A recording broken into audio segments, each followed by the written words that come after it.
Hello students, तो मैं हूं आप सबका विवेक रंजन। आपका एक बार फिर से मैं स्वागत करता हूं लाइव स्मिथ के इस शानदार प्लेटफॉर्म पे जो कि पावर्ड है चाणक्य क्लासेज के द्वारा। तो बाबू, जैसा कि आप सभी जानते हैं कि आजकल हम लोग अपने क्लास 9th का ज्योग्राफी सेक्शन स्टार्ट किए हुए हैं और उसमें हमारा अभी सेकेंड चैप्टर ऑनगोइंग है जो कि चैप्टर है फिजिकल फीचर्स ऑफ इंडिया। इसके 2 सेशंस हमने कंप्लीट कर लिए हैं। 2 सेशंस हमने कंप्लीट कर लिया हुआ है। चैप्टर है फिजिकल फीचर्स ऑफ इंडिया। यानी इस चैप्टर के अंदर में बाबू हम लोग क्या बात कर रहे हैं मैं एक बार बता दूं। इस चैप्टर के अंदर हम लोगों ने इंडिया के डिफरेंट लैंडफॉर्म्स के बारे में बात करना स्टार्ट किया हुआ था।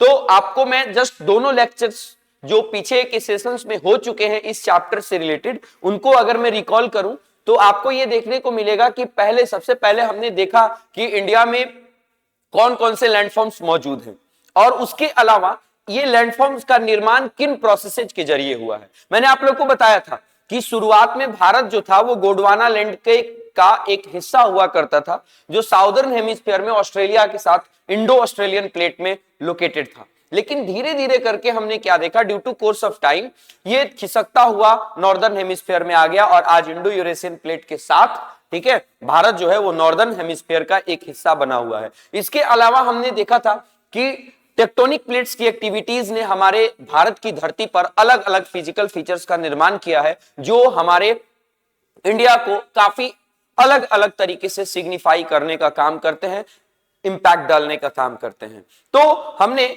अभी तक के वीडियो लेक्चर्स में अपने सबसे important physical feature Himalayan mountain की पढ़ाई कर ली हुई थी। हिमालयन माउंटेन की बात हमने कर ली हुई है, ठीक। यानी इसके बाद हमने क्या देखा हिमालयन माउंटेन्स में, ठीक है, इसके डिफरेंट रेंजेस को देखा। हमने इसको सबसे पहले लॉन्गिट्यूडनली क्लासिफाई किया था हिमाद्री, हिमाचल और शिवालिक में। फिर हमने इसको लैटिट्यूडनली भी क्लासिफाई किया था लॉन्गिट्यूडनली 3 पार्ट्स में, ठीक है, और फिर लैटिट्यूडनली भी हमने इसको अलग अलग पार्ट्स में क्लासिफाई करने का काम किया था। इसमें हमने पंजाब हिमालय देखा, कुमाऊं हिमालय देखा, नेपाल हिमालय देखा और असम हिमालय देखा। तो हमने हिमालय के डिफरेंट एस्पेक्ट्स को पढ़ लिया हुआ था, समझ लिया हुआ था। अब आगे की हम बात करेंगे और चैप्टर में आगे बढ़ते हुए बाबू हम लोग अपने एक नए फिजिकल फीचर की बात करेंगे जो कि है नॉर्दर्न प्लेन्स ऑफ इंडिया। क्या है नॉर्दर्न प्लेन्स ऑफ इंडिया? मैं अगर कहूं कि जैसे ही हिमालयन माउंटेन के शिवालिक रेंजेस खत्म होते हैं तो शिवालिक रेंजेस के जस्ट साउथ वाले पार्ट में जो फिजिकल फीचर हमें देखने मिलता है इंडिया में, वही फिजिकल फीचर, वही लैंडफॉर्म भारत का नॉर्दर्न प्लेन्स कहलाता है, ठीक। अगर आप बात करो कि ये नॉर्दर्न प्लेन्स का निर्माण कैसे हुआ है, जैसे मैंने आपको हिमालयन माउंटेन वाले पोर्शन में बताया था कि जितने भी हिमालयन माउंटेन रेंजेस के निर्माण हुए हैं वो आपको टेक्टोनिक प्लेट्स के अंदर में फोल्ड आने से, ठीक है, उनके ऊपर रेज्ड हो जाने से, ठीक, बेसिकली कन्वर्जिंग प्लेट्स के एक्शंस के जरिए हिमालयन माउंटेन्स का निर्माण हुआ है। तो उसी तरह से अगर हम लोग बात करें कि भारत का जो नॉर्दर्न प्लेन है जो शिवालिक रेंज के जस्ट साउथ में एकदम फ्लैट सरफेस के रूप में पसरा हुआ है, स्ट्रेच करता हुआ लैंडफॉर्म है, उसका निर्माण कैसे हुआ है? तो उसका निर्माण आप देखोगे कि हिमालयन माउंटेन्स की से निकलने वाली डिफरेंट नदियों की मदद से हुआ है। जैसे आप बात करो इसमें मेन रिवर्स, गंगा की बात करते हैं हम लोग, इंडस की बात करते हैं हम लोग, ब्रह्मपुत्रा की बात करते हैं हम लोग। ये बेसिकली तीनों ही नदियां और इसके डिफरेंट ट्रिब्यूटरीज जो हैं, छोटी छोटी, जो इन नदियों से आके मिलती हैं, इन्हीं नदियों के चलते आप देखोगे कि भारत के नॉर्दर्न प्लेन्स का निर्माण हुआ है। तो थोड़ा सा डिटेल से स्टडी करने की बात हमारी होती है। देखिए सबसे पहले आप मैप समझ लीजिए, मोस्ट इंपॉर्टेंट थिंग, ये वाला जो पोर्शन आपको दिख रहा है ये तो आपको ट्रांस हिमालय का पोर्शन होता है। उसके बाद ये वाला पोर्शन आपको हिमाद्री रेंजेज, फिर हिमाचल रेंजेज और फिर जस्ट इसके नीचे शिवालिक रेंजेज आपको देखने मिलेंगे। फिर ये शिवालिक रेंजेज के ठीक साउथ में, नीचे नहीं समझना है। जनरली बच्चे लोग क्या गलती करने लगते हैं कि ये ऊपर दिख रहा है तो ऊपर, ये नीचे दिख रहा है तो नीचे समझने लगते हैं। नहीं, आप यहां पे आपको दिक्कत होगी, डायरेक्शन का मैप ड्रॉ कर लो। ये वाला पोर्शन जो होता है वो नॉर्थ होता है, ये वाला पोर्शन जो होता है साउथ होता है, ये हमारा ईस्ट होता है और ये बाबू वेस्ट होता है, ठीक। तो यहां अगर ये हिमालयन माउंटेन यहां पे खत्म हो रहे हैं तो इसके साउथ में है, ये नीचे नहीं है, साउथ में है। अगर हम कहें कि इसको हॉरिजॉन्टल प्लेन पे रख दिया जाए तब शिवालिक और उसके साउथ में आपको क्या देखने को मिलेगा, ये जो पूरा फैला हुआ पार्क दिख रहा है हिमालयन रेंजेस के पैरेलल, इसी को हम लोग भारत का नॉर्दर्न प्लेन्स के नाम से जानते हैं। यानी ये वाला जो पोर्शन आप देख रहे हो, इस पोर्शन को आप नॉर्दर्न प्लेन्स के नाम से जानते हो। ठीक, तो नॉर्दर्न प्लेन्स की अगर हम बात करें तो इसके अंदर आपको राजस्थान का कुछ हिस्सा, गुजरात, पंजाब, हरियाणा, दिल्ली, उत्तर प्रदेश, बिहार, वेस्ट बंगाल और असम के इलाके आते हैं। ये रहा आपको नॉर्दर्न प्लेन का लोकेशन इंडिया के मैप पे। नॉर्दर्न प्लेन दिखता कैसा है ये समझने के लिए आप इस फिगर को कंसीडर कर सकते हो। देखिए, शिवालिक रेंजेस के ठीक साउथ में जो फ्लैट लैंड सरफेस हमें दिखाई देता है, एकदम से फ्लैट, ठीक है, उसके एल्टीट्यूड में एक यूनिफॉर्म फ्लैटनेस पाया जाता है, वही इलाका हमारा नॉर्दर्न प्लेन कहलाता है। जैसा कि हमने पहाड़ी इलाकों में देखा था कि वहां राइज एंड फॉल करके स्ट्रक्चर्स बने हुए होते थे, लेकिन जब फ्लैट सरफेस देखने को मिले उसी को हम लोग नॉर्दर्न प्लेन्स कहते हैं। इसके बारे में और थोड़ा सा हम लोग डिटेल से अलग अलग चीजों को जानने की कोशिश करते हैं। अगर हम बात करें तो भारत का जो नॉर्दर्न प्लेन है बाबू, वो बेसिकली 3 मेन नदियों के इंटरप्ले से बना हुआ है, जिसमें इंडस, गंगा और ब्रह्मपुत्र, ये तीनों नदियां आती हैं। और इसके साथ साथ इन नदियों के अलावा इनकी बहुत सारी ट्रिब्यूटरीज भी इसमें अपना मेन रोल प्ले करती हैं। ठीक, ये जो प्लेन है भारत का नॉर्दर्न प्लेन, इसके अंदर में हमें एलुवियल सोयल देखने को मिलता है। कैसा मिट्टी देखने को मिलता है बाबू? Alluvial soil. मैंने कहा क्या? मैंने कहा कि ये प्लेन्स का निर्माण जो है वो नदियों के एक्शन के जरिए हुआ है। अब ये नदियां एक्शन कैसे करती हैं और ये प्लेन्स में कैसे लाके एलुवियल सोइल डिपॉजिट कर देती हैं, इसको मैं थोड़ा सा आपको समझा देता हूं। देखिएगा, जनरली अगर आप देखें तो ये एक माउंटेनियस इलाका है, ठीक, इस तरह से। तो अगर माउंटेन्स के अपर रेंजेस पे जो नदियां ओरिजिनेट करती हैं, तो अपर रेंज पे ओरिजिनेट करने के बाद ये नदियां जो हैं वो सीधे स्लोप पे पहले डायरेक्टली फॉल करने का काम करती है, पहाड़ी इलाकों में ऐसे चलती है। फिर जब ये प्लेन्स इलाके में आती है तो इसका जेंटल स्लोप हो जाता है और ऐसे बहते हुए ये किसी समुद्री इलाके में आके अपने आप को समाहित कर लेती हैं ये नदियां। तो यहां पे देखेंगे क्या कि चूंकि ये सीधे स्लोप से गिर रही हैं, तो इसमें इन नदियों में, इन इलाकों में, इन पोर्शंस में आपको स्पीड, नदियों के वाटर का स्पीड और फोर्स दोनों का दोनों ही मैक्सिमम होता है। क्या होता है बाबू? मैक्सिमम होता है, जिसके चलते, यानी ज्यादा फोर्स होने के चलते, इसके वाटर फ्लो में ज्यादा फोर्स होने के चलते इन इलाकों में ये नदियां करती हैं इरोजन। क्या करती हैं? इरोजन करती हैं। इरोजन का मतलब क्या होता है? The removal of the top layer of the soil by the action of different natural forces. यहां हम वाटर के फोर्स की बात कर रहे हैं, यानी वाटर के एक्शन के द्वारा जब यहां का टॉप लेयर ऑफ सोइल टूट जाता है, उसी को इरोजन एक्टिविटी कहते हैं। तो इन इलाकों में ये नदियां इरोजनल एक्टिविटी करती हैं, और चूंकि फोर्स ज्यादा था तो ये इरोजन करी, और स्पीड ज्यादा होने के चलते इस इरोड पार्टिकल को अपने साथ लेके चलती है, साथ लेके यहां तक आएगी। और जैसे ही इसका स्लोप खत्म होगा, जेंटल स्लोप पे बहना शुरू करती है, फ्लैट इलाके में आती है, तो इसका स्पीड कम हो जाता है और फोर्स भी उतना नहीं रहता, क्योंकि ये अपने ओरिजिनेशन पॉइंट से बहुत दूर आ चुकी है, स्लोप कम हो गया है। तो ऐसी परिस्थिति में स्पीड और फोर्स दोनों के दोनों खत्म हो जाने के चलते ये अब अपने साथ इरोड पार्टिकल्स को कैरी नहीं कर पाती, तो यहां ये डिपोजिट कर देती है। क्या कर देती है बाबू? डिपोजिट कर देती है। और यही डिपोजिटेड पार्टिकल जो होते हैं, ठीक है, ये आपको क्या बना देते हैं? यहां पे लाके एलुवियम बनाने का काम करते हैं, एलुवियम। और इसी एलुवियम के अंदर में जो मिट्टी डेवलप होती है उसको हम लोग एलुवियल सॉइल कहते हैं। क्या कहते हैं? एलुवियल सॉइल कहते हैं। यानी अगर मैंने कहा कि भारत का जो नॉर्दर्न प्लेन है वो एलुवियल सॉइल के का भंडार है, एलुवियल सॉइल से भरा हुआ है, तो इसमें कहीं से भी कंफ्यूज होने की बात नहीं है। ये नदियों के द्वारा लाया गया पोर्शन से बना हुआ इलाका है, और नदियां यहां एलुवियम लेके आती हैं। एलुवियम में भी आप जान लीजिए सैंड, सिल्ट और क्ले, ये 3 चीजें होती हैं। सैंड, सिल्ट और क्ले के मिलने से एलुवियम बनता है, और एलुवियम में एलुवियल सोइल पाया जाता है। तो नॉर्दर्न प्लेन जो है वो बेसिकली पहाड़ी नदियों के एक्शन के चलते बना हुआ है, ठीक, उनकी ट्रिब्यूटरीज के चलते बना हुआ है और एलुवियल सोइल का बना हुआ है। चलिए हम लोग अपने टॉपिक पे आते हैं, ठीक है।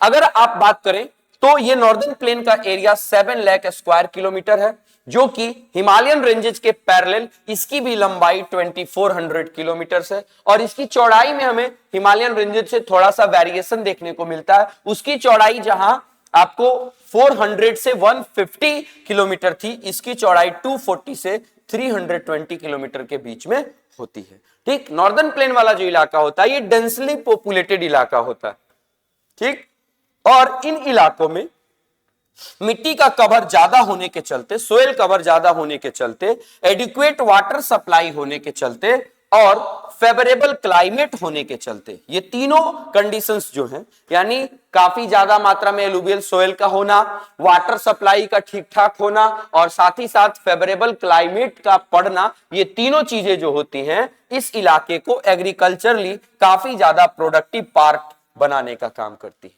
एग्रीकल्चर करने के लिए क्या चाहिए? मिट्टी चाहिए उपजाऊ, जो कि इसके पास है, ठीक। क्लाइमेट चाहिए फेवरेबल, यानी जिस टाइम पे हमको बारिश की जरूरत हो बारिश आ जाए, तो ये कहां मिलेगा? जहां फेवरेबल क्लाइमेट मिलेंगे वहां मिलेगा, तो यहाँ पे फेवरेबल क्लाइमेट आपको देखने मिलता है, ठीक। उसके बाद आप देखते हैं क्या कि अलग अलग तरह के फसल को उगाने के लिए अलग अलग पोर्शन में पानी की जरूरत पड़ती है। जैसे आप खरीफ क्रॉप उगाओ, ज्यादा पानी की जरूरत पड़ेगी, रबी क्रॉप उगाओ, कम पानी की जरूरत पड़ेगी। तो ऐसी परिस्थिति में इन इलाकों में जितनी पानी की जरूरत होती है अलग अलग मौसम के हिसाब से, अलग अलग सीजन के हिसाब से उतना इधर मिल जाता है। दैट्स वाई ये इलाका एग्रीकल्चरली प्रोडक्टिव इलाका बन जाता है भारत का सबसे ज्यादा, ठीक है। आगे बढ़ते हैं हम लोग। आगे आप देखेंगे कि नॉर्दर्न प्लेन का जो बंटवारा हुआ है, चूंकि मैंने कहा कि 3 नदियों ने बनाया है, तो 3 पार्ट में पहले बांट लीजिए। एक आप देखेंगे गंगा एंड ब्रह्मपुत्र प्लेन, गंगा के द्वारा बनाया गया प्लेन और ब्रह्मपुत्र के द्वारा बनाया गया प्लेन। यहां मैप में आप देख सकते हैं ये पंजाब हरियाणा प्लेन यानी इंडस प्लेन के नाम से इसको जानते हैं। ये मैक्सिमम इलाका जो है वो गंगा प्लेन के रूप में विद्यमान है भारत में, और इधर जो नॉर्थ ईस्ट पार्ट है इंडिया का ये ब्रह्मपुत्र प्लेन के रूप में लोकेटेड है। इसको हम लोग राजस्थान प्लेन के नाम से जानते हैं, ठीक है। तो हमने इसको बांट लिया, ठीक। अब देखेंगे गंगा और ब्रह्मपुत्र प्लेन। गंगा प्लेन जो है वो घग्गर और तीस्ता नदियों के बीच, यानी घग्गर नदी से लेकर तीस्ता नदी के बीच वाले इलाके में ये पूरा का पूरा पोर्शन जो है वो गंगा प्लेन के रूप में डेवलप्ड है, ठीक। ये आपको भारत के नॉर्थ इंडिया वाले पोर्शन के राज्यों में स्प्रेडेड है, जैसे Haryana, Delhi, UP, Bihar, Jharkhand and West Bengal, ठीक है। यानी गंगा प्लेन की जब भी बात हो तो आप हरियाणा से उठाइए वेस्ट बंगाल तक पहुंचा दीजिए एक सीक्वेंस में। हरियाणा, दिल्ली, यूपी, बिहार, झारखंड का ऊपर वाला नॉर्दर्न झारखंड और फिर आपको मिल जाएगा एक वेस्ट बंगाल। ये गंगा प्लेन के राज्य है, ठीक। पंजाब प्लेन की बात करें यानी इंडस प्लेन की बात कर रहे हैं हम लोग। द वेस्टर्न पार्ट, ये गंगा प्लेन के वेस्ट पार्ट वाले हिस्से में जो प्लेन्स इलाका डेवलप है उसी को हम लोग क्या कहते हैं? पंजाब प्लेन या इंडस प्लेन के नाम से जानते हैं। यानी नॉर्दर्न प्लेन का भी वेस्टर्न पार्ट जो है उसी को हम लोग पंजाब प्लेन के नाम से जानते हैं, जो कि इंडस और अपनी ट्रिब्यूटरीज के द्वारा इसका निर्माण हुआ है। इस प्लेन का, पंजाब प्लेन का जो मैक्सिमम हिस्सा है ना दोस्त, वो पाकिस्तान में लाई करता है। आप एक चीज देखेंगे भी, इंडिया और पाकिस्तान के बीच में एक शर्त है, एक कंडीशन है कि इंडस नदी का जो पानी है उसका 80% यूटिलाइजेशन पाकिस्तान करता है, 20% एक्सेस ही हमारे इंडिया को मिला हुआ है। आ रही बात समझ में? तो इसीलिए, ठीक, चूंकि इंडस नदी का ज्यादा कवरिंग पाकिस्तान वाले इलाके में है, दैट्स वाई कहा जाता है कि पंजाब प्लेन का ज्यादा हिस्सा पाकिस्तान में है, थोड़ा सा हिस्सा भारत में है। तो भारत में जो हिस्सा है उसी की बात हम लोग करेंगे। तो भारत में जो नॉर्दर्न प्लेन का हिस्सा यानी इंडस प्लेन का जो हिस्सा है उसमें इंडस और उसकी ट्रिब्यूटरीज जैसे झेलम, चेनाब, रावी, बीज और सतलज, ये सारी नदियां इंक्लूडिंग विथ इंडस मिल करके हमारे भारत में पंजाब प्लेन का निर्माण करती है। ये चारों पांचों नदियां जो है वो हिमालयन रेंजेस के अलग अलग इलाकों से निकलती है। आ रही बात समझ में? जैसे आप सतलज की बात कर लो, मानसरोवर लेक से निकलता है, ठीक है। आई बात समझ में? तो ये जितनी भी नदियां हैं वो हिमालयन रेंजेस से निकल करके पंजाब प्लेन वाले इलाके में ड्रेन होती हैं और एक जबरदस्त प्लेन इलाके का निर्माण करती हैं, जिसको हम लोग पंजाब प्लेन या इंडस प्लेन के नाम से जानते हैं। चलिए आगे बढ़ते हैं हम लोग। देखिए यहां पे, आप यहां पे देखेंगे कि नदियों के आधार पर तो हमने भारत के प्लेन्स इलाके को बांटा ही बांटा है, उसके बाद हम लोग इसके फिजिकल फीचर के आधार पर भी हमने इसको अलग अलग रीजन में बांटा है। आप स्क्रीन पे देख सकते हो, यानी ये पहाड़ी इलाका, ये मान लीजिए शिवालिक रेंज यहाँ पे खत्म हुआ।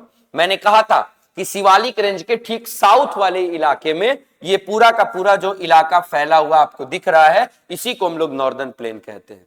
तो नॉर्दर्न प्लेन में भी ये अगर हम लोग इसको हॉरिजॉन्टली बांटे तो ये अलग अलग हिस्से में बटा हुआ है। ठीक, तो जहां तुरंत पहाड़ खत्म होते हैं उसके जस्ट साउथ में, ठीक है, स्टोन वाले पोर्शन हमें देखने को मिलते हैं। कंकड़ की मात्रा ज्यादा होती है, क्योंकि अभी अभी पहाड़ी इलाका खत्म हुआ है, तो पहाड़ के जितने भी छोटे छोटे रॉक वाले जो पोर्शन होंगे वो यहीं पे डिपोजिट होंगे। तो इन इलाके को हम लोग भाबर का नाम देते हैं, माने पहाड़ के जस्ट पास वाले इलाके में जहां पे स्टोन रॉकियर सब्सटेंसेस ज्यादा पाए जाते हैं, चट्टानी इलाका होता है ये, वहां पे हम लोगों को भाबर कहते हैं। उसके जस्ट साउथ में जब हम लोग आते हैं तो यहां हमें मार्सी इलाका देखने को मिलता है, यानी यहां पे नदियां पहाड़ को कंप्लीटली छोड़ चुकी होती हैं और प्लेन्स इलाके में एंटर कर चुकी होती हैं। तो यहां पे ये थोड़ा सा काफी उसको बोला जाए तो डिकेंटेशन जैसा सिचुएशन बन जाता है, सेडिमेंटेशन जैसा सिचुएशन बन जाता है, तो यहां मार्सी इलाके डेवलप हो जाते हैं। यानी भाबर के जस्ट साउथ में आपको जो मार्सी रीजन देखने मिलता है उसको तराई कहते हैं। फिर तराई के बाद वाले इलाके में यानी कंप्लीट डिपोजिशन जहां पे होता है एलुवियम का, उन इलाकों में दो रीजन बनते हैं, एक खादर और एक बांगर। तो खादर और बांगर में हम लोग थोड़ा सा यहाँ पे डिफरेंस समझने की कोशिश करेंगे।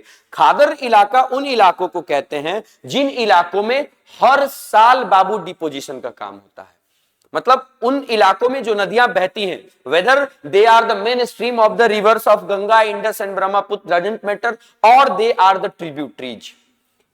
कहने का ये मतलब कि भले वो मेन रिवर के फ्लो हो या उसकी ट्रिब्यूटरीज हो, इससे कोई मतलब नहीं है। अगर वो इन इलाकों में ये नदियां बहती हैं और इन नदियों में हर साल बाबू बाढ़ आते हैं, तो ऐसी परिस्थिति में क्या होता है, यहां हर साल डिपोजिशन होता है, यहां एलुवियल सोइल का नया लेयर हर साल आके जमा होता है। तो इस इलाके को जहां पे हर साल डिपोजिशन होता है, नदी के मुहाने पर एकदम यहां पे इस इलाके में जो मिट्टी डेवलप होती है, जो पोर्शन डेवलप होता है नॉर्दर्न प्लेन का, इसको हम लोग खादर कहते हैं। क्या कहते हैं बाबू?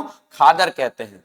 और खादर के ठीक बगल में यानी रिवर वैली के खादर के बगल वाले इलाके में जहां पे बाढ़ का पानी हर साल नहीं पहुंच पाता, हर साल नया डिपोजिशन नहीं हो पाता, उन इलाकों में डिपोजिशन का जो प्रोसेस होता है वो प्रोसेस रेगुलर इंटरवल पे होता है। एक साल हो गया, फिर 2 साल नहीं होगा, फिर चौथे साल, फिर उन 2 सालों के बाद फिर कई बार ये रिपीट भी कर जाता है, कई बार नहीं भी करता है। तो इन इलाकों में जनरली ओल्ड एलुवियल के डिपॉजिट्स हमें देखने मिलते हैं, इसलिए इनको हम लोग बांगर वाला इलाका कहते हैं। यानी जहां हर साल न्यू एलुवियल जमा होगा वो खादर, और जहां हर साल डिपोजिशन नहीं होगा वो बांगर। इस तरह से हमने मैप की मदद से, फिगर की मदद से हमने नॉर्दर्न प्लेन के इस बंटवारे को देखा और समझा। उम्मीद है आप अच्छे से समझ गए होंगे। अब हम लोग थोड़ा इसके फैक्ट्स को देख लेते हैं और समझ लेते हैं। ठीक है, चलिए आगे की बात हम लोग करेंगे। ठीक, तो हम लोग नॉर्दर्न प्लेन को हॉरिजॉन्टली भी अलग अलग पार्ट में बांटने का काम करते हैं, जैसा मैंने अभी अभी बताया। सबसे पहला पोर्शन मिलता है भाबर, यानी नदियां after descending from the mountains, जैसे ही माउंटेन से ये नदियां निकलती हैं तो ये नदियां पहाड़ के मुहाने वाले इलाके पे, जस्ट बगल वाले इलाके पे पेबल्स जमा करती हैं, रॉकियर सब्सटेंसेस जमा कर देती हैं। ठीक, जो कि जिनकी चौड़ाई जो होती है 8 to 16 किलोमीटर तक होती है। ठीक है, और ये जो पेबल्स डिपोजिटेड होते हैं ये शिवालिक के पैरेलल्स होते हैं, यानी शिवालिक रेंजेस के पैरेलल इन पेबल्स का डिपोजिशन हो जाता है लगभग पहाड़ छोड़ने के 8 से 16 किलोमीटर दूर तक। तो उन इलाकों में जो हमारा रीजन डेवलप होता है नॉर्दर्न प्लेन का, उसको भाबर कहते हैं। आ रही बात समझ में? भाबर बेल्ट में आके सारी की सारी जो स्ट्रीम्स होते हैं, झरने होते हैं, वो गायब हो जाते हैं। उसके बाद भाबर के जस्ट साउथ में तराई रीजन देखने को मिलता है, यानी भाबर बेल्ट के साउथ में, ठीक है, स्ट्रीम और नदियां फिर से री इमर्ज करती हैं और यहां एक wet, swampy and marshy region develop करती हैं, जिसको तराई रीजन कहते हैं।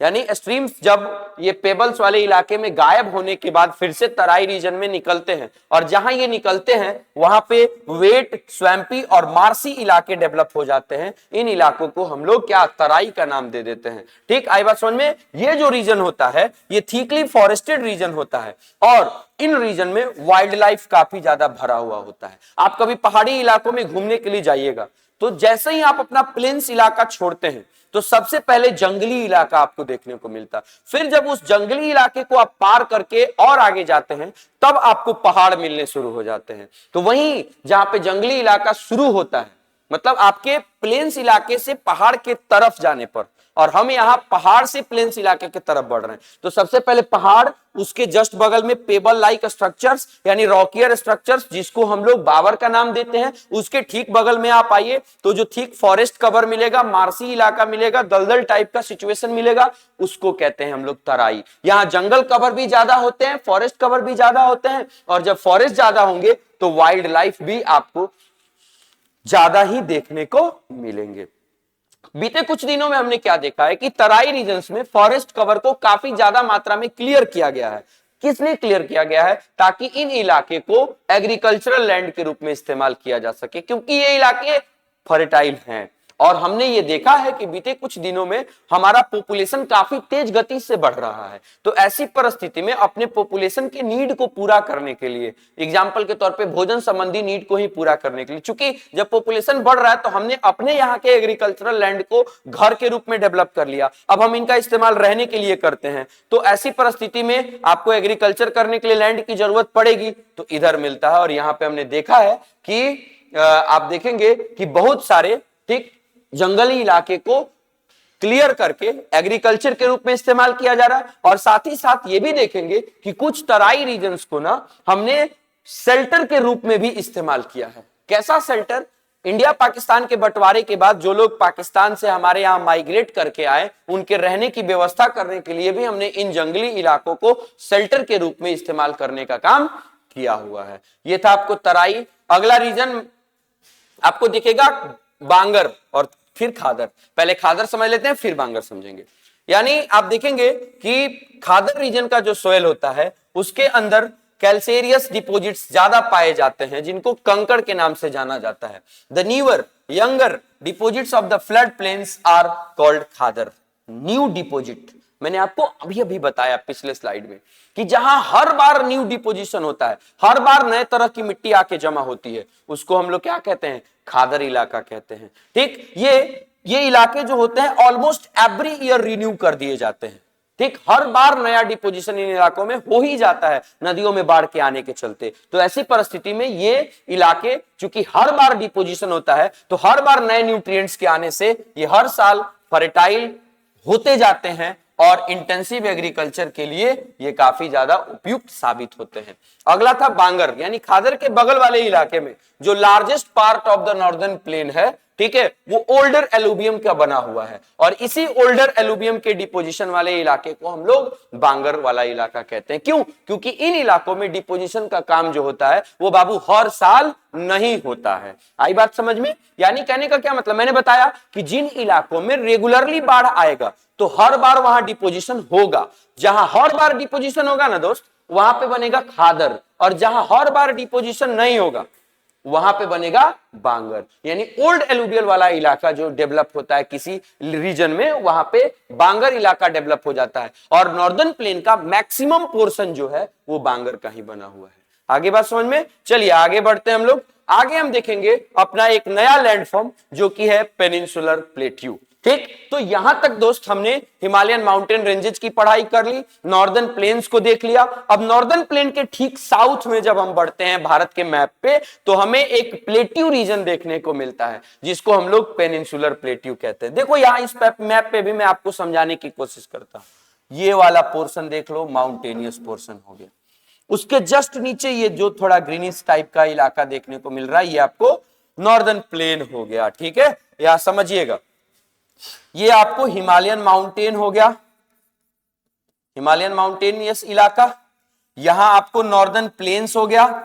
इसके जस्ट साउथ में फिर वही गलती नहीं करनी है, नीचे वाली नहीं, ये नीचे नहीं है, ये साउथ की तरफ बढ़ रहे हैं। अरे बस समझ में, तो नॉर्दर्न प्लेन के ठीक साउथ में जब हम बढ़ते हैं तो ये इस तरह का एक ट्रायंगुलर शेप का जो रीजन हमें देखने मिलता है, ये पूरा येलो वाला रीजन, इसी को हम लोग भारत का पेनिनसुलर प्लेट्यू इलाका कहते हैं। बिफोर स्टडिंग पेनिनसुलर प्लेट्यू, मैं आप लोगों को प्लेट्यू के बारे में थोड़ा सा समझाने की कोशिश करता हूं। देखिए, जैसा कि मैंने आप लोग को कई बार ये बात बताया है बाबू कि हमारा जो एक्सप्लेनेशन का तरीका है वो पूरा थ्रू आउट एनसीईआरटी है। ठीक, आप ये पढ़ लेंगे, आपको फिर से दोबारा एनसीईआरटी की बुक छूने की जरूरत नहीं पड़ेगी। इसमें हर एक चीजें एनसीईआरटी की है और साथ ही साथ जो फिगर जो लिए गए हैं वो एकदम टॉपिक से कोरिलेट करते हुए फिगर्स हैं। पढ़िए, फिगर्स देखिए, एकदम आपका जबरदस्त कंसेप्ट क्लियर हो जाएगा। चलिए, तो पहले प्लेट्यू समझ लेते हैं कि प्लेट्यू रीजन क्या होता है। ठीक, तो आप अपने घर में टेबल देखे होंगे, टेबल कैसा होता है? टेबल जब आप अपने फ्लोर पे रखते हैं तो वो फ्लोर से थोड़ा ऊंचा होता है। एम आई राइट? ओके, टेबल अपने फ्लोर से थोड़ा सा ऊंचा रहता है, लेकिन उसका जो टॉप लेयर होता है टेबल का, वो कैसा रहेगा? वो रहेगा फ्लैट। यानी कहने का मतलब, the raised structure from the earth surface with flat top. आप पहाड़ में जाइए, पहाड़ी इलाकों का जो टॉप रहता है ये पॉइंटेड होता है, ये फ्लैट नहीं होता। ये भी रेज्ड स्ट्रक्चर है और प्लेट्यू भी रेज्ड स्ट्रक्चर है, दोनों रेज्ड स्ट्रक्चर्स हैं। यहां मैंने माउंटेन बनाया, यहां मैंने प्लेट्यू बनाया, ध्यान से समझिएगा। तो ये भी रेज्ड स्ट्रक्चर है, ये भी रेज्ड स्ट्रक्चर है। अंतर दोनों में क्या है कि इसका पिक जो होता है, टॉप मोस्ट लेयर जो होता है वो पॉइंटेड होगा, लेकिन इसका टॉप मोस्ट लेयर जो होगा वो फ्लैट होगा। तो raised structure from the earth surface, ये अर्थ सरफेस हुआ, इससे रेज्ड स्ट्रक्चर जो फ्लैट टॉप के साथ डेवलप होता है किसी इलाके में, उसी को हम लोग प्लेट्यू रीजन कहते हैं। उसी को क्या कहते हैं दोस्त? प्लेट्यू रीजन कहते हैं। ठीक है, कोई दिक्कत? तो भारत का प्लेट्यू यहां है, ये वाले रीजन में पूरा भारत का प्लेट्यू रीजन है। ठीक, आगे बात समझ में? तो वही बात यहां पे बोला जा रहा है कि the peninsular plateau is stable land, table की तरह डेवलप हुआ स्ट्रक्चर है जो कि old crystalline, igneous and metamorphic rocks का बना हुआ है। इन इलाकों में आप जाइएगा तो या तो आपको इग्नियस रॉक देखने मिलेंगे या मेटामॉर्फिक रॉक्स देखने को मिलेंगे। ठीक है, ये प्लेट्यू जो है वो आपको, इनमें काफी चौड़ी चौड़ी घाटियां पाई जाती हैं, वैलीज, रिवर वैलीज पाई जाती है। प्लेट्यू रीजन में भी बहुत सारी नदियां आपको मिलेंगी, नर्मदा मिलेगी, ताप्ती मिलेगी, महानदी मिलेगी, गोदावरी मिलेगी। तमाम दक्षिण भारत की जितनी भी पेनिनसुलर नदियां हैं वो सारी की सारी आपको प्लेट्यू रीजन में ही मिलेंगी। तो डिफरेंट डिफरेंट रिवर वैलीज भी मौजूद होती हैं और राउंडेड हिल्स भी यहाँ पे मौजूद होते हैं। ठीक, छोटे छोटे पहाड़ यहाँ पे मौजूद होते हैं। जैसे आप देखो ना, महेंद्रगिरी, ईस्टर्न घाट का पहाड़ इसी इलाके में है। ठीक, आप साउथ इंडिया में जाइए, नीलगिरी की पहाड़ियां, कार्डेमम यानी इलायची की पहाड़ियां, ठीक, दोदा बेटा, अनाई मुदी, ये सब के सब पहाड़ जो है वो प्लेट्यू रीजन के पहाड़ हैं। तो मैं अगर एक बात कहूं कि भारत के किसी भी इलाके में चले जाओ आप पहाड़ से नहीं बच सकते, तो ये बिल्कुल सही बात है। एक नॉर्दर्न प्लेन का इलाका छोड़ के बाकी किसी भी इलाके में जाके आप देख लीजिए, आपको छोटे या बड़े हर जगह पहाड़ देखने मिलेंगे ही मिलेंगे। ठीक है, तो ये प्लेट्यू रीजन जो है, यहाँ पे रिवर वैलीज भी हैं और हिल्स भी हैं। इस प्लेट्यू को नर्मदा नदी जो है ना, नर्मदा नदी दो भागों में बांटने का काम करती है। ठीक, एक वाला पार्ट जो होता है वो सेंट्रल हाईलैंड का पार्ट है, ऊपर ये जो नदी बह रही है यही नदी नर्मदा नदी है। तो ये नर्मदा नदी इस प्लेट्यू रीजन को दो पार्ट में बांट रही है, एक ये पार्ट और एक ये पार्ट। ये पहला वाला जो पार्ट है उसको सेंट्रल हाईलैंड कहते हैं और ये जो दूसरा वाला ये एकदम से ट्रायंगुलर पार्ट देखने को मिल रहा है, इसको डेक्कन प्लेट्यू का नाम हम लोग दे देते हैं। कोई दिक्कत? समझ में आ गई बात? चलिए, तो भारत का जो पेनिनसुलर प्लेट्यू है, ठीक है, ये जनरली इग्नियस और मेटामॉर्फिक रॉक्स का बना हुआ इलाका है जिसको नर्मदा नदी दो पार्ट में बांट देती है।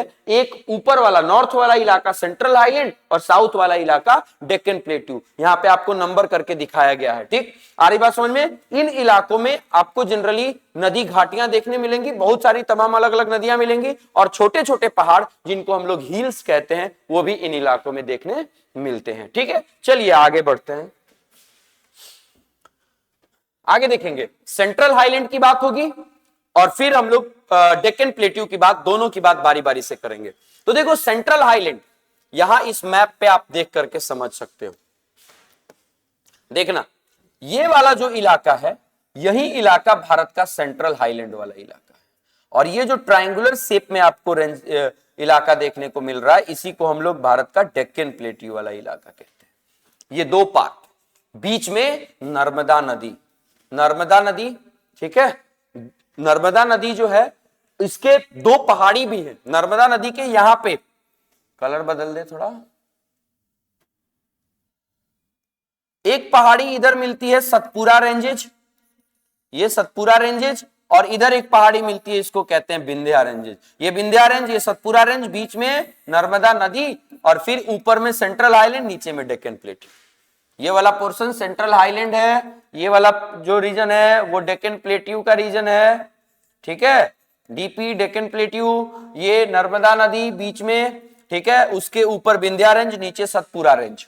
ठीक, इस तरह से आपको सेंट्रल हाईलैंड के बारे में थोड़ा सा हम लोग देखते हैं और समझते हैं। देखिए सेंट्रल हाईलैंड की बात करें तो the part of the peninsular plateau lying the north of the Narmada river, Narmada नदी के ऊपर पाया जाने वाला रीजन, ठीक है, जिसमें जो कि मालवा प्लेट्यू का बहुत बड़ा रीजन कवर करता है, ठीक है, इसी को हम लोग सेंट्रल हाईलैंड का नाम देते हैं।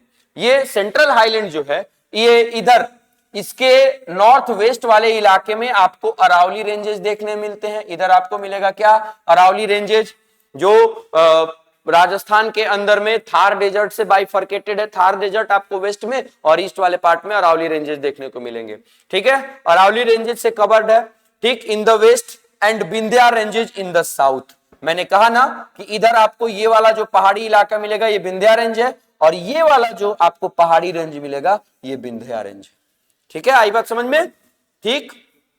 चलिए उसके बाद थोड़ा सा एक बार इसको मिटाया जाए। देखिए ये आपको पूरा का पूरा सेंट्रल हाईलैंड वाला इलाका है। यहां आपको जो पहाड़ी क्षेत्र मिलेगा ये विंध्या रेंज है, और इधर ये जो पहाड़ी रेंज मिलेगा ये अरावली रेंजेज है। ये अरावली माउंटेन्स है और ये आपको विंध्या रेंजेस देखने को मिलेगा। तो विंध्या रेंज इसके साउथ में और अरावली रेंज इसके वेस्ट वाले पार्ट में देखने को मिलता है, ठीक, आई बात समझ में। हम जानते हैं कि भारत में अरावली रेंज जो है वो one of the oldest mountain range है, दुनिया का ओल्डेस्ट माउंटेन रेंज है जो भारत में लोकेटेड है, ठीक। इन द ईस्ट अगर पूरब की बात करें तो मालवा प्लेट्यू जो है वो छोटा नागपुर प्लेट्यू तक एक्सटेंड करता है। इधर ये छोटा नागपुर प्लेट्यू, इसका थोड़ा सा कुछ हिस्सा इधर भी आपको देखने को मिल जाएगा छोटा नागपुर प्लेट्यू का, ठीक। इधर एक्चुअली भारत के नॉर्थ ईस्टर्न पार्ट में ना दोनों प्लेट्यूज हैं, इधर आपको छोटा नागपुर प्लेट्यू का भी हिस्सा मिलेगा और इधर डेक्कन प्लेट्यू का भी थोड़ा सा इलाका देखने को मिल सकता है, ठीक है, आगे बात समझ में। तो मतलब यह है कि मालवा प्लेट्यू जो होता है वो ईस्ट के तरफ बढ़ते बढ़ते बढ़ते बढ़ते छोटा नागपुर प्लेट्यू तक एक्सटेंड करता हुआ बढ़ जाता है, ठीक, आई बात समझ में। मालवा प्लेट्यू के अंदर में आप देखेंगे चंबल, सिंध, सोन और दामोदर, ये सारी की सारी नदियां जो है वो भारत के सेंट्रल हाईलैंड वाले इलाके में ड्रेन करती हैं। अगर हम लोग सेंट्रल हाईलैंड की बात करें तो यहां आपको मालवा प्लेट्यू मिलेगा, इधर आपको बुंदेलखंड प्लेट्यू देखने को मिलेगा, ये बघेलखंड प्लेट्यू देखने को मिलेगा, और ये वाला छोटा नागपुर प्लेट्यू है जिसका थोड़ा सा हिस्सा इधर भी आपको देखने को मिलता है। यानी सेंट्रल हाईलैंड में सबसे वेस्ट में मालवा, उसके बगल में बुंदेलखंड जो नॉर्थ वेस्ट के तरफ है, इधर आपको नीचे साउथ ईस्ट के तरफ बघेलखंड, फिर छोटा नागपुर प्लेट्यू, इधर भी छोटा नागपुर प्लेट्यू, ये आपको ऊपर वाला इलाका यानी सेंट्रल हाईलैंड का पोर्शन था। आगे हम देखेंगे आपको अगला मिलेगा डेक्कन प्लेट्यू, ठीक है, डेक्कन प्लेट्यू की बात करेंगे और उसको फिर मैप पे हम लोग समझने की कोशिश भी करेंगे।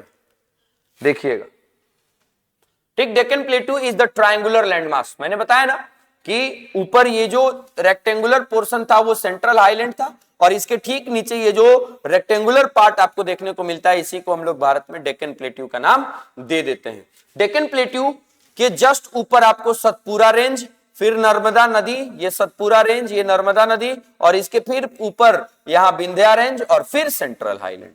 ये सीक्वेंस याद रखिए, central island, Vindhya, Narmada, Satpura, central island, Vindhya, Narmada, Satpura और फिर डेक्कन प्लेट्यू। यानी डेक्कन प्लेट्यू को सेंट्रल आइलैंड से अलग करने के लिए सबसे जस्ट इसके नॉर्थ बढ़ोगे तो सतपुरा रेंज, उसके ऊपर बढ़ोगे तो नर्मदा नदी बहती हुई अरेबियन सी में गिरती है, ठीक, फिर उसके ऊपर जाओगे तो विंध्या रेंज और फिर सेंट्रल हाईलैंड आपको मिलेगा। सीक्वेंस वाइज मैंने आपको बता दिया। Satpura range flanks it broad base in the north while Mahadev, Kaimur and Maikal range from its eastern extensions, इधर वाले इलाके में आपको महादेव, कैमूर और मैकाल रेंजेस देखने को मिलते हैं। Deccan plateau is higher in the west, Deccan plateau का जो इलाका है वेस्ट पार्ट में ज्यादा ऊंचा है, इधर हायर है, आई बात समझ में, और ईस्टर्न पार्ट में ये थोड़ा सा कम हायर है, यानी इसका हाइट लोअर रहता है। ठीक है, आई बात समझ में। और जैसे जैसे मतलब वेस्ट पार्ट में ऊंचा होता है और जैसे जैसे ईस्ट की तरफ बढ़ते हैं इसका हाइट जो है वो कम होता जाता है।